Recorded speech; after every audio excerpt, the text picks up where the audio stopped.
Rare people who can tell us what he was like as a man. When you were a little boy, or when you were a boy of 14, you had a chance to play with him one day. What was that like? Can you tell us? What did you play? मुझे सवाल बताओ ठीक से, कुछ कुछ उच्चार पकड़ में नहीं आते। ગુજરાતીમાં हिंदी में क्या, गुजराती में क्या? એટલે તમે ગાંધીજી આખી દુનિયા માટે એક લેજેન્ડ હતા, મહાપુરુષ હતા. એટલે અને તમે તમારું ગાંધીજી જોડે ડિરેક્ટ કનેક્શન હતું. તો તમારી ગાંધીજી વિશે શું ઇમ્પ્રેશન્સ હતી, પહેલી ઇમ્પ્રેશન્સ? અને તમે જ્યારે 14 કે 16 વર્ષની ઉંમરે નક્કી કર્યું કે આમાં તમારે ડેડિકેટ કરવું છે, તો એ તમને ગાંધીજીનો ભાવ કઈ રીતે પકડાયો, શું પકડાયો એમાં?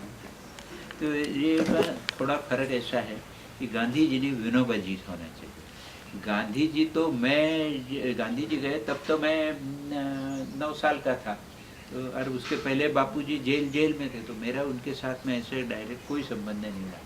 वो तो इतना ही है कि मेरा जिस दिन जन्म हुआ उस दिन वो माँ मिले थे, तो उन्होंने अपने चिट्ठियों में लिखा है कि माँ का नाम लेके उसको बेटा हुआ है। इतनी सहज बात है।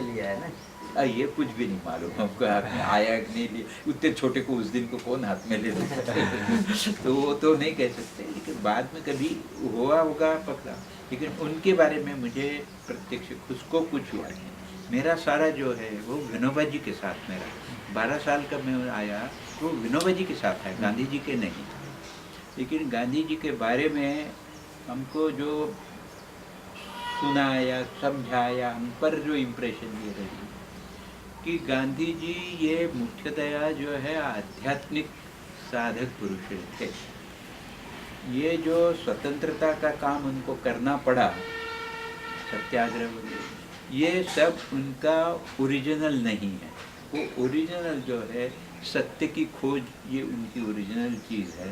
और ये बाकी का जो सारा जो है ये on the way, by products जिसको कहते हैं, उस तरह से उनका हुआ है। और वो उसका पहले भी हम समझते थे, लेकिन बाद में भी जो गांधी जी के जाने के बाद में दुनिया भर में गांधी जी के लिए जो आकर्षण और जो भाव है, उस पर से भी हमको यही लगता है कि वो आध्यात्मिक पुरुष थे और इस समाज को एक नई दिशा देने की शक्ति रखते थे। इसलिए है, बाकी स्वतंत्रता आंदोलन ये कोई उनकी सबसे बड़ी चीज़ है ऐसा मुझे लगता नहीं। और विनोबा जी का एक वाक्य और कह देता हूँ उसके लिए। विनोबा जी का एक वाक्य बहुत पहले सुना था, वो मुझे वैसा का वैसा याद रह गया कि उन्होंने कहा था कि आज तक की जो भारत की परंपरा है, आध्यात्मिक परंपरा रही है, गांधी जी उसका फल है और नया समाज जो बनना है अभी सब है, उसका गांधी जी बीज। ऐसा है, उनका ये कहना था कि जो लॉन्ग रेंज में काम करते हैं जैसे गांधी जी वगैरह, उसका आज आप उसका नाप नहीं कर सकते हैं, उसका एक तरह से असेसमेंट कहते हैं, वो नहीं कर सकते हैं। और लांबा की कम ज़्यादा है, ये इस तरह की भविष्यवाणी वो कभी नहीं करते थे। एक तरह की भविष्यवाणी हुई कि ये हो जाएगा, जैसे श्री अरविंद ने कहा कि इतने इतने था हो गए, उसमें हिंदुस्तान पाकिस्तान फिर से एक हो जाएगा जो डिवाइड वगैरह हुआ। तो गांधी विनोबा जी उससे बचते थे, वो अपना कभी इस तरह की बात नहीं करते थे कि वो गांधी जी होते तो क्या होता। लोग उनको बार बार पूछते हैं, बोले गांधी जी होते तो अगर मैं जानता कि वो क्या करते तो मैं गांधी जी हो गया। गांधी जी नित्य विकसनशील मनुष्य थे, उनके नई नई आइडियाज होती थी। तो गांधी जी आज क्या करते हम कैसे बोल सकते। हमको भी लोग यही सवाल पूछते, गांधी जी होते तो क्या करते, विनोबा जी क्या करते। अगर वो करते या मैं समझता तो मैं नहीं बड़ा हो जाता उनसे।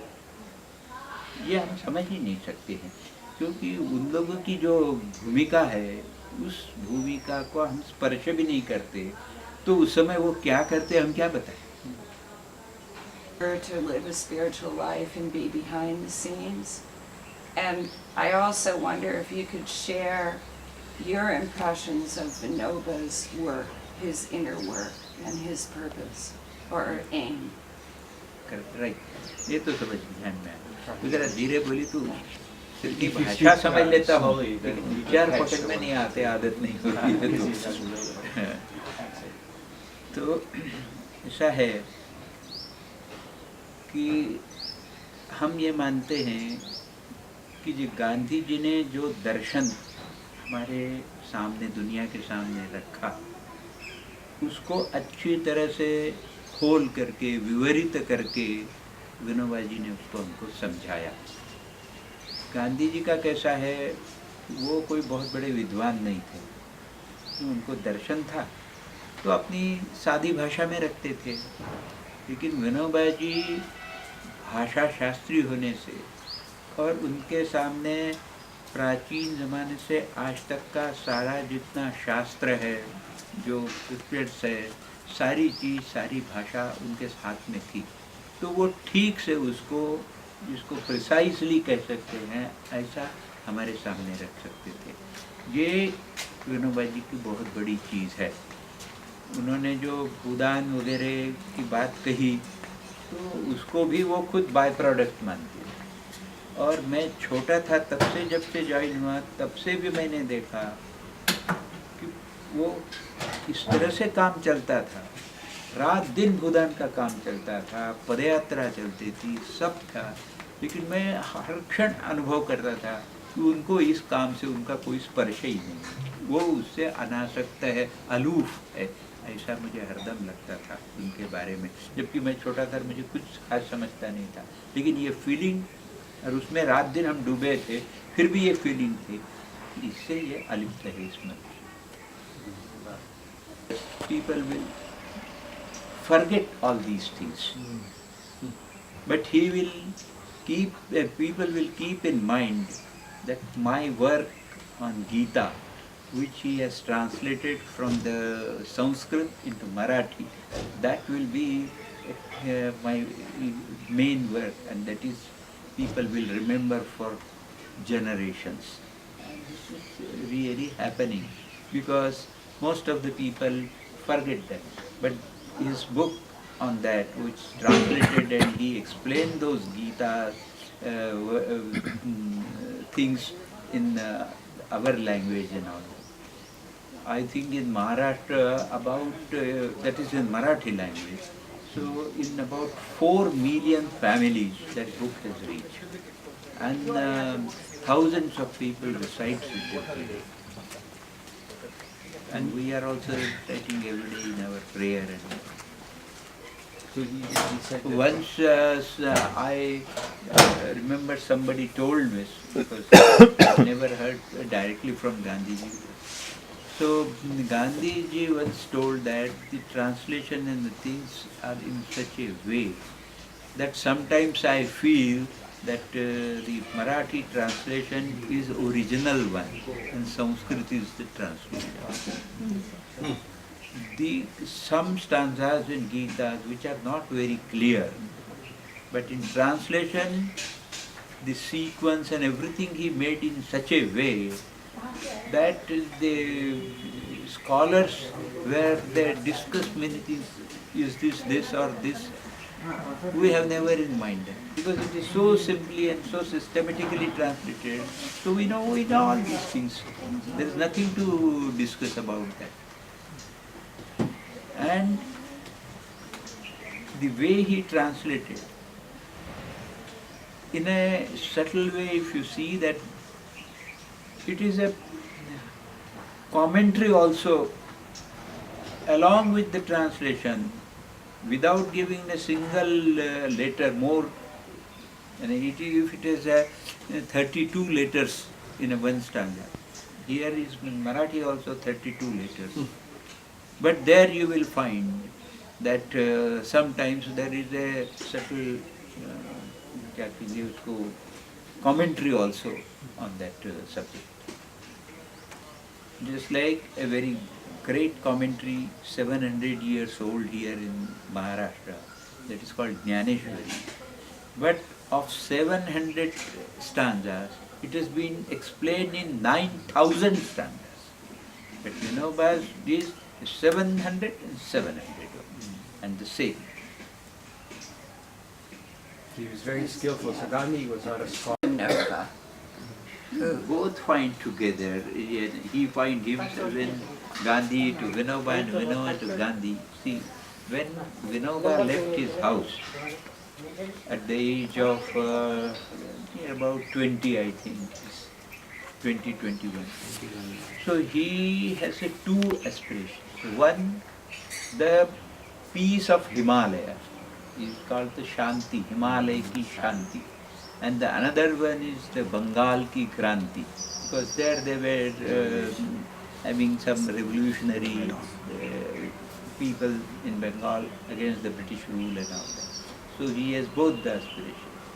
So somebody asked him, but neither you went to Himalaya and neither to Bengal, and you went to Gandhi.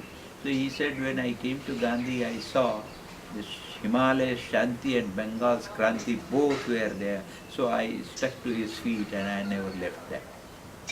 Somebody asked him, now where do you live nowadays? He said, neither I live in Sabarmati, neither I live in Wardha, neither I live in Pauna, I live in the feet of Mahatma. Gandhi ji के चरणों में रहता हूँ मैं, बाकी वे और कहीं नहीं रहता. To understand the Gita. Otherwise, the Karma Yoga of Gita, he read many other books also before that, of Lokmanya Tilak's books and all that. But he said the real key I found in the feet of Gandhi, in the ashram Gandhi. And what was that key? अब वो की ऐसा नहीं बताया जाता. You gotta live it. समझनी पड़ती है. You have to live उनको the वहाँ key. मिली तो हमको कहाँ मिली है. Yeah. दूसरी बात, another thing is that Gandhi wrote a letter to Vinoba's father when Vinoba came to his ashram. So Gandhi wrote in that letter, the spiritual height, the spiritual things which I achieved with doing for a long time doing this sadhana and all that, क्या कहते मालूम नहीं, sadhana को practices, and then I reach it. Your son has already received those, he got those things. Gandhi wrote to his father.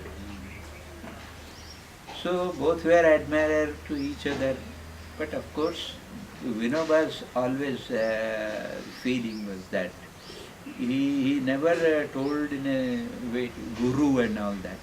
But at one place we find that it's a क्या कहेंगे indirect सुझाव है उनका है सूचन कि उनको गांधी जी को ही संबोधन किया उन्होंने गुरु के नाम. इनडायरेक्ट सीधा तो क्योंकि परंपरा नहीं बनाना चाहते गुरु शिष्य. They didn't want to create that tradition, Right. because then there will be like अंदर से वो Yeah. It's clear. आदर भाव एक पिता तुल्य ऋषि तुल्य आदर. It's very clear from what you say, what Vinoba gained from Gandhi. He was an embodiment of what he was of the karma yoga or truth. What did Gandhi receive from Vinoba, do you think? No, that I can't explain. I don't know. Because I never talked to Gandhi, never heard about that. But Gandhi So must have what said. Gandhi used to feel about him is a very great thing. But just as I heard the things from Vinoba, what he feel about the Gandhi, but I never, there was no chance of my knowing Gandhi in that way. But Gandhi must have written about. Yes, he wrote an introduction about Vinoba when he chose Vinoba as the first satyagrahi for individual satyagraha that time in 1940. So people of India, they didn't know who is Vinoba. So Gandhi wrote 2 articles that who is Vinoba. That is a famous later Gandhi's article everywhere. यहाँ भी English में भी उसमें publish किया है. कल आप young ये people जो आ में. रहे हैं इसके हाँ. पीछे गांधी की स्पिरिट है. हाँ, आजकल युवाओं में है क्या? देखो, when they come in contact with Gandhi, many of the young people they catch it. बहुत अच्छी तरह से नहीं, कितना करते हैं अलग बात है, We don't know लेकिन how. वो है. लेकिन हम तो समझते हैं सारी सृष्टि को चलाने वाला तो परमेश्वर है, उसका स्पिरिट है। उसी ने गांधी जी को भी बनाया, वही गांधी विनोबा को भी बनाया और वही और लोगों को बनाया। तो स्पिरिट इज Spirit वो is तो not भगवान in है। Gandhi and Vinoba. It's like it's something eternal, and that's what created the Gandhi. That's what created Vinoba, and that's what will create the next generation for communism. एक तो ऐसा है कि जो absolute moral values या जिसको आध्यात्म कहेंगे, हम उसमें श्रद्धा रखते हैं। Yes. उसके सामने कोई चीज़ टिकेगी। एक चीज। दूसरी बात, ये सृष्टि भगवान ने बनाई है, हमने तो नहीं बनाई है। तो अगर उसको नहीं अपनी सृष्टि की चिंता है तो हम क्यों करें? वो उसको रखे। अच्छा, मैं जीना चाहता हूँ तो हमको जीने के लिए अपने को बदलना पड़ेगा, तो बदलेंगे। जीना है तो बदले। और जिस दिन ईश्वर ने सोचा होगा कि यहाँ का संहार होना है, सृष्टि प्रलय होना है, आप कितना भी करें तो रोक नहीं सकेंगे। ये तो सादी सी बात है। इसलिए हम चिंता नहीं करते और ये नहीं कि भाई क्या होगा, कैसे होगा, होगा नहीं होगा। ठीक है, जो ठीक नहीं हो रहा है उसको करने की कोशिश करेंगे, वो अलग बात है, लेकिन पेसिमिज्म नहीं। In the same way that a mother tongue, you can express your deepest heart in the mother tongue. Vinoba is Vinoba. अरे बाप रे, आज तो ये बंदर इधर आ गए, उसमें जाएगा तो मुश्किल हो जाएगा। बंद करना है। His life story you can read, you can understand. But if you really want to understand Gandhi, it's not so easy. Gandhi, we feel that, and Vinoba's autobiography, they are all called ahimsa keepers. Non-violence, non-violence. But my feeling is non-violence is very secondary thing. So we talk about the satyagraha, or we talk about the ahimsa and non-violence. Non-violence now is a correct word. But there is no other word, so we are using non-violence. Otherwise, non-violence is a very negative word. Only negative aspect you can find, not everything, but some things of ahimsa you can have in non-violence.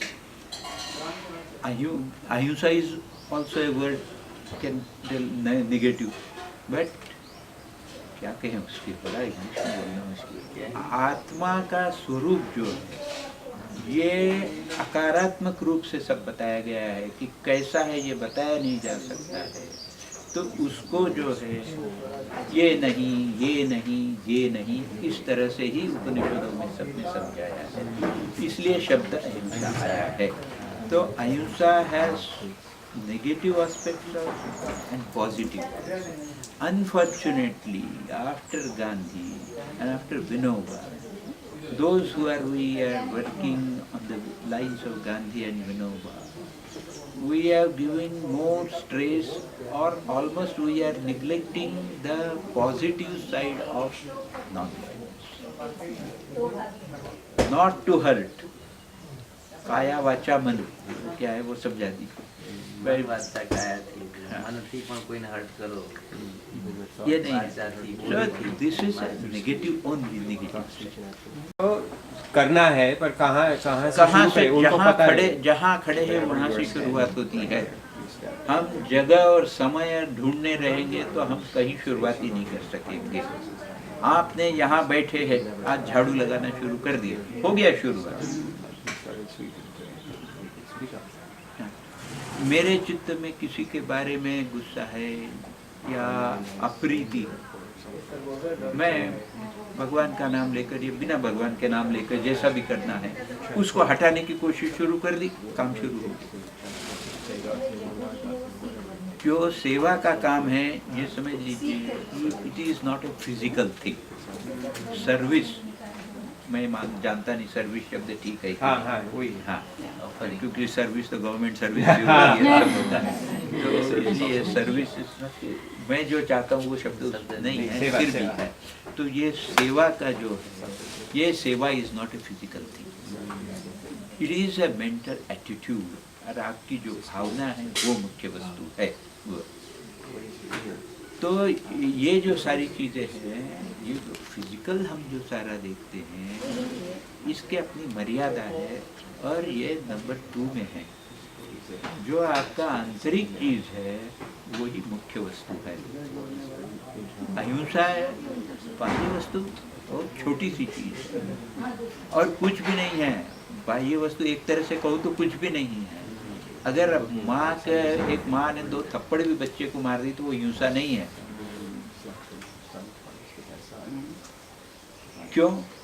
उसके पीछे की भावना क्या है? तो ये है ही नहीं अहिंसा। ये तो ऐसा है, विनोबा जी ने एक जगह कहा था कि अहिंसा का प्रचार शरीर से नहीं होने वाला है, वो आत्मा से हो। तो आप जितने आत्मनिष्ठ बनते जाएंगे उतना अहिंसा का प्रचार ज़्यादा हो। अब ये सब चीज़ें समझने के लिए शब्द तो वो ठीक लगते हैं, लेकिन वो समझने पड़ेगी। ऐसा है ना, है कि नहीं? कुछ मालूम ऐसा है उसका। हम क्या करते हैं, आजकल संघर्ष की बात चलती है। संघर्ष यानी संघर्ष એટલે एक्टिविज्म। एक्टिविज्म ये है ना, संघर्ष वाहिनी भी और सब चलता है। संघर्ष हर चीज के बाद में एक तरह का स्ट्रगल है, रेजिस्टेंस है, ये सब चलता है। तो ये तत्व आजकल बना दिया है। या हमारे देश का वो नहीं, हमारे यहाँ तो सहयोग ये तत्व है, संघर्ष ये तत्व नहीं है। सर्वेषाम अविरोधेन, जो सर्वोत्तम काम है, कोई अच्छा काम करना होता है तो सर्वेषाम अविरोधेन, लोगों के अविरोध हो करके ये तो आपने ये ठीक नहीं किया, लग गए संघर्ष में उसके लिए।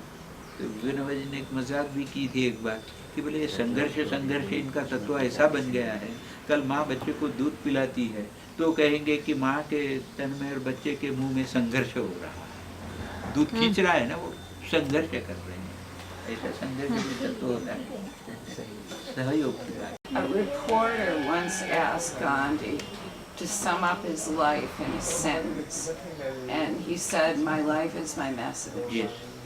So as a reporter, I would like to ask you if you could please sum up your message. Oh, In a this is sentence. Gandhi, sir. My In your message. life. No, I just want to understand Gandhi, and whatever can follow, this is to follow. But what have I you am not in a position to give any message. About your own life. what have you learned Your- through your life and your experiments with your own Your experiments with practice. truth? देखो वो तो समझाना बड़ा, मैं experiments I have never done any experiments. मैं तो समझने की कोशिश कर रहा हूँ, जितनी कोशिश कर रहा हूँ। अभी कोई एक्सपेरिमेंट वगैरह के लेवल पर मैं नहीं, वो मेरा लेवल नहीं है। लेकिन मैं जो हमारी परंपरा में से हमको जो मिला है, और मैं जो गांधी जी को कुछ दृष्टि से समझा हूँ, जो कि लोगों का या हिंसा अलग है, मैं तो हिंसा छोड़ देता हूँ, या विनोबा मैं वेदांत की दृष्टि से देखता हूँ। गांधी जी भी वेदांती थे, ऐसा कोई बोलता नहीं, कोई कहता नहीं। मैं मानता हूँ गांधी जी वेदांती थे। क्या है, गांधी जी के बहुत से उदाहरण दिए जाते हैं, हजारों किताबें की जाती है। एक अनुभव ऐसा है जो उनके जीवन, वो मुझे बताता है कि गांधी जी रियली क्या है। वो उसको कोई नहीं मानता, समझते हैं, उसका तरफ ध्यान नहीं देते। क्या है कि एक बार गांधी जी अपनी आत्मकथा लिख रहे थे, तो उस समय में विनोबा जी को कुछ पढ़ाया होगा, जोता रंग जो है, विनोबा जी को पूछा क्या है तुम्हारी राय। तो उसने कहा, गांधी विनोबा जी ने कहा, बहुत कोई खास फायदा है इसका ऐसा नहीं है, लेकिन आप सत्य लिखने वाले हैं, इसलिए किसी का नुकसान नहीं होगा। इसलिए ऐसा गांधी बताया, अपना बत्ता यानी शून्य में उनकी बैठक थी। ये जो वेदांत है, ये गांधी जी की मूल बैठक थी। बाकी आप बातें कितनी भी सत्य हिंसा कर लो, ये बात, यही विनोबा की बात है, वो वेदांती बात है।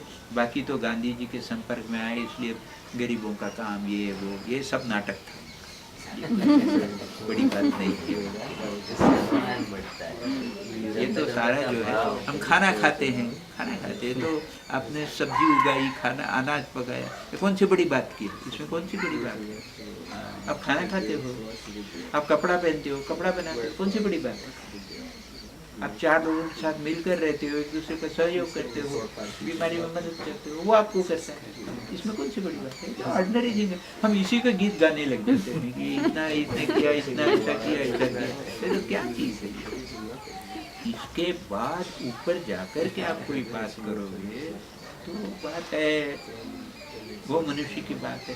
कहते हैं ह्यूमैनिटी, इट इज ह्यूमैनिटी। अरे आप ह्यूमन है, humanity is a natural thing for you. Something, कोई एक्स्ट्राऑर्डिनरी चीज थोड़ी है ह्यूमैनिटी।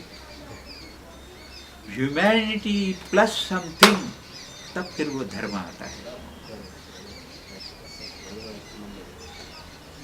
तो ये में हम सोचा, और फिर ये जो देखा, ये सब सृष्टि जो देखते हैं, तो ये हमारे ध्यान में आता है, ये वास्तविक है क्या? ये मेरे सब वास्तविक यानी रियलिटी में है क्या, ये मुझे बताओ। तो एक बार लालटेन ऐसा रखा हुआ था लैंटर, वहाँ उन दिनों में लाइट नहीं थे, तो किसी ने विनोबा जी को पूछा कि आप ईश्वर में विश्वास करते हैं क्या, ईश्वर को जानते हैं क्या, ईश्वर है क्या? तो उन्होंने कहा ईश्वर है, इसका मुझे पक्का विश्वास है, ये लालटेन है कि नहीं इसका मुझे विश्वास नहीं।